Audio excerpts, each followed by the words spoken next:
What has become one of my favorite sporting events to follow is the big bike race, the Tour de France.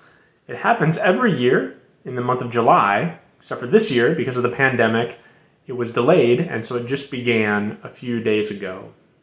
There's a lot of things I love about the Tour de France. The scenery is beautiful. It truly is a Tour of France. It's one of the biggest things that happens in the country of France. There's action, right? The weather is a big factor. If it's wet, there could be more crashes.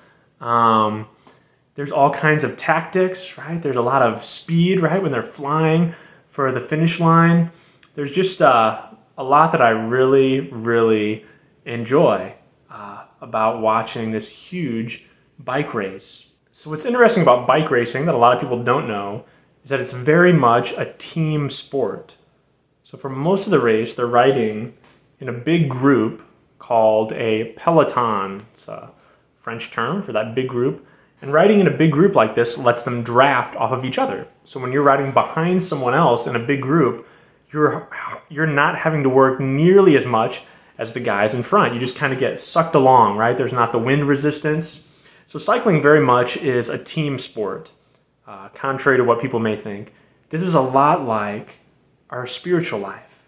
Our spiritual life is meant to be something that we live together. So we're meant to sort of spiritually draft off of each other, so to speak, in life, right? The way that we block the wind resistance for one another is by praying for each other.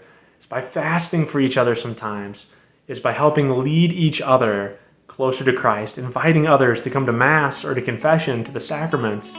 When we're together in a group, we're able to go faster and farther than we otherwise would be able to. Well, watch out for the devil. Sometimes he shows up at the Tour de France.